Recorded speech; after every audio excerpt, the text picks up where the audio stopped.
Next step is to create the xiphoid process. So I'm going to take off the soft select by selecting the letter B, and I've got the face at the base here selected, and I'll extrude that.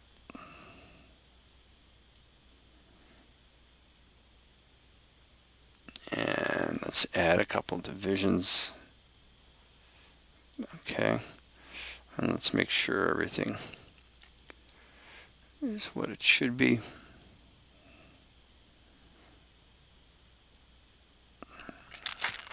Okay,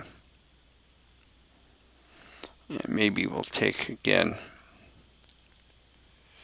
that face and scale it a little narrower, and take these faces here in the middle, make them a little wider. Let me take that edge and move it up a little bit. Okay, so now we've got that shape. If we go to 3, you can see it's just a little rounded, not too bad. Doesn't quite hold that edge, that sharpness we want, but really, again, a lot of that can be done in Mudbox, so we don't want to get too technical. I would like to put a hole in the xiphoid. You see that frequently in the way it's depicted.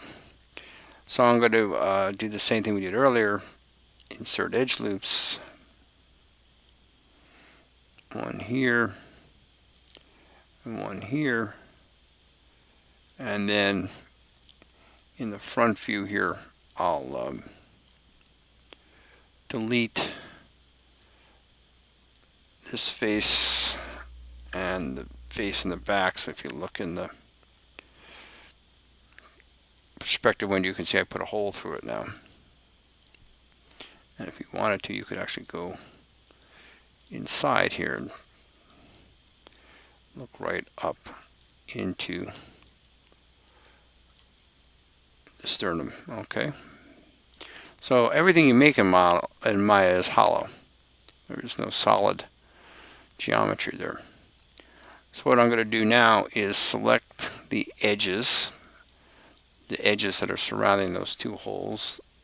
Double click to get the ones in the back, and now I got the ones in the front. Now I'm going to say Edit Mesh Bridge, and what that did was the software bridged the gap between those pair of edges. So now that's no longer a open hole. It's now a tunnel or some type of opening there.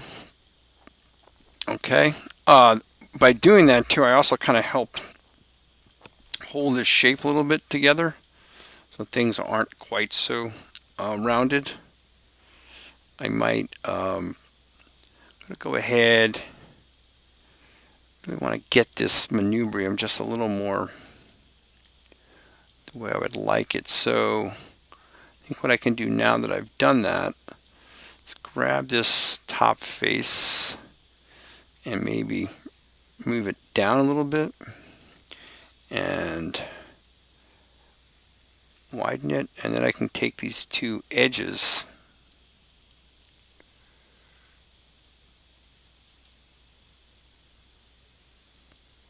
and scale them a little closer together and elevate them. Maybe not quite that close. You'll notice my drawing is not perfectly symmetrical, nor is it orthographic, so you have to kind of keep that in mind as you're going. The more important thing here, I think, is really to get the sense that that edge or that face, these faces right here, eventually will hold the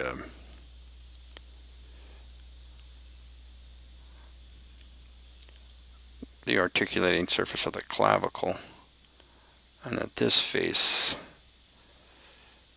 will be accepting the rib cage. So I may just try to make that a little more obvious. Okay, and I think one more thing I'll do is just add an edge.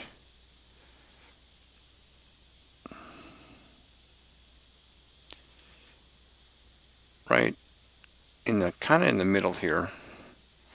And I'm going to actually scale that edge in all directions. Just maybe even a little wider. Just so there's a, when I see now I've got a little more of a clarity in my mind where that side plane is, okay? All right.